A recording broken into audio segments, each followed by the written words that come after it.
This is indeed Euronews' new format, 12 minutes with, and we're going to have 12 minutes with Christian Mickoski, Prime Minister of North Macedonia. Thank you for being here. Thank you for the invitation, of course.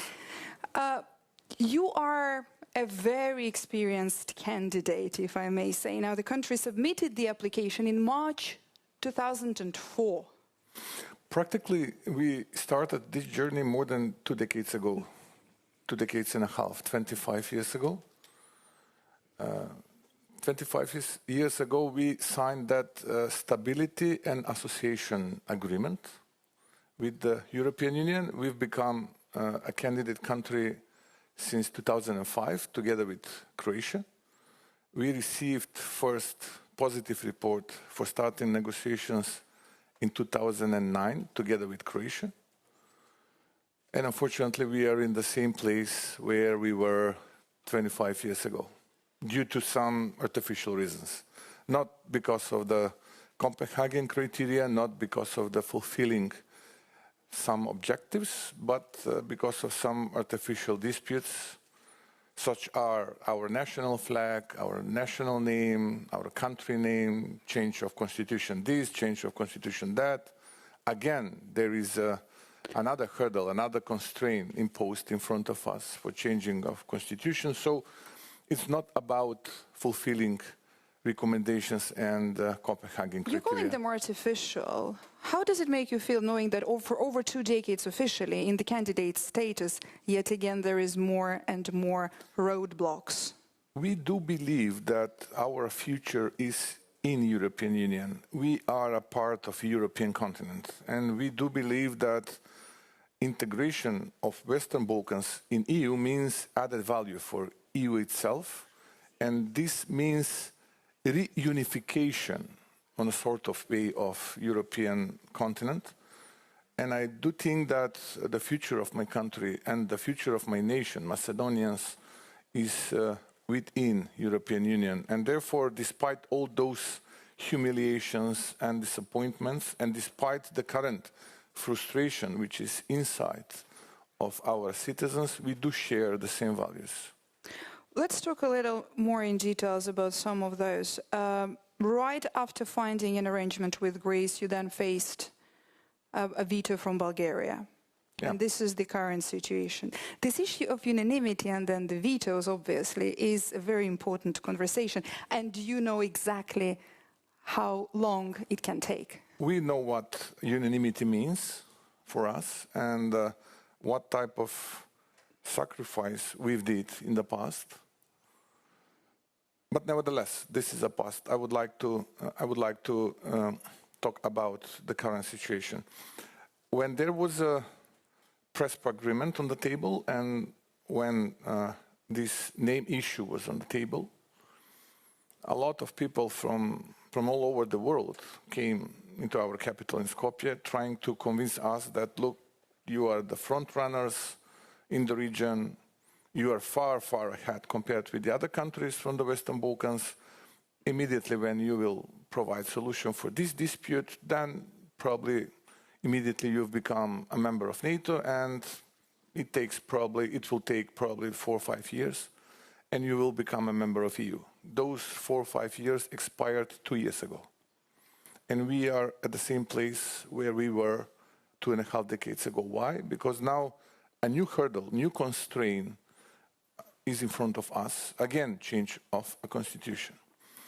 We need to add into the preamble of our constitution, which is a descriptive part of our constitution, a part of Bulgarian people which are living in our country. And according to the last census data, we are talking about a couple of hundred people. We are not talking about millions, we're not talking about hundreds of thousands of people. We're talking about literally a couple of hundred people, which declared during the last census that their mother tongue is Bulgarian language.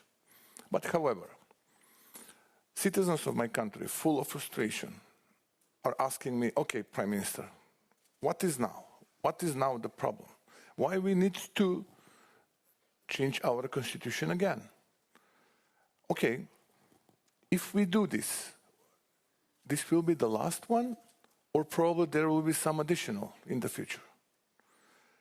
Why we need to bring a couple of hundred citizens of our country into our constitution? We're talking about violation of someone's human rights. Who we are politicians to judge whether someone's rights being violated or not? We can only misuse that issue. The real institution which is judging whether someone's rights being violated or not is in Strasbourg. And what European Court for Human Rights says during the last couple of years, 14 times in a favor of Macedonian community in Bulgaria and 0 times in favor of Bulgarian community in my country. So, then there is another question, additional question. Why we should change our constitution then? Why we are not talking about Macedonian community in Bulgaria? What about their human rights? What about their human rights because they are not allowed to register non-governmental organization? We're not talking about change of Bulgarian constitution. We're not talking about a sort of reciprocity.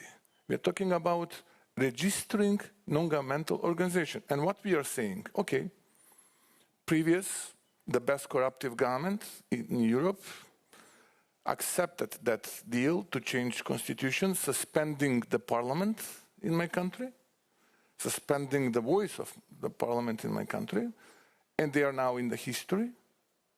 There is a new government, and this new government is saying, okay, those guys, those ladies and gentlemen accept it, but what about international law?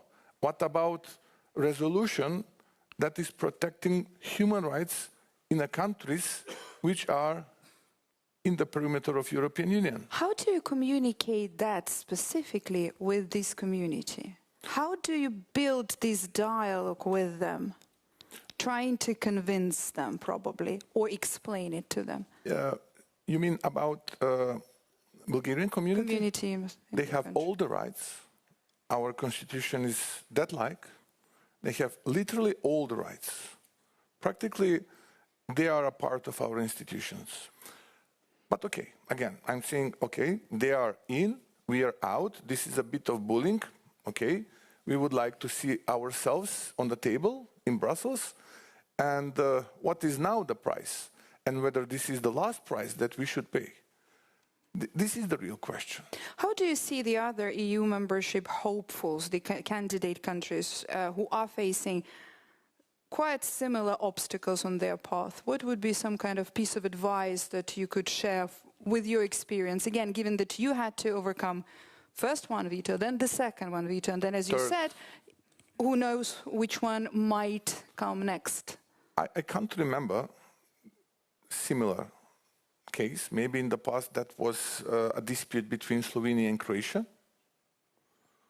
In the meantime... There is a certain veto happening now with the candidate countries, as we've heard with the president of Ukraine. No, I'm talking about the past. About the current situation, I'm not surprised. I'm not surprised that the similar situation will occur in the future. Because if someone is witnessing that this veto tool works, then we should apply the same recipe. Why not? Because if someone dares to bully someone else who wants to join the club, why the others should be silent? This is not normal. If we are accepting that principle once, then this principle will destroy all the values developed by De Gasperi, Schuman, and Adenauer when this organization was developed. So, the European Union itself should ask themselves what we are doing. What we are doing with this unanimity. And is it according to the principles and values based on which we've been developed?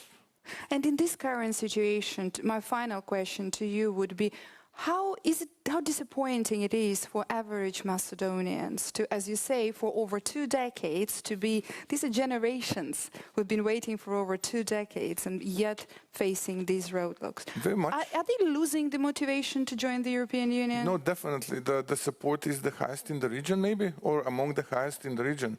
I'm working as a professor and teaching mechatronics. For me, it was in my previous life. now I'm the prime minister for almost a year and a half. But I was very sorry when I was witnessing how my students are willing to depart from the country. Why? Because simply they were missing hope. They felt hopeless. And most of them are living now in the European countries, in the EU countries. When I was elected as a prime minister, I said, okay, this is a hurdle. Probably there will be a lot of challenges in front of us until the very end.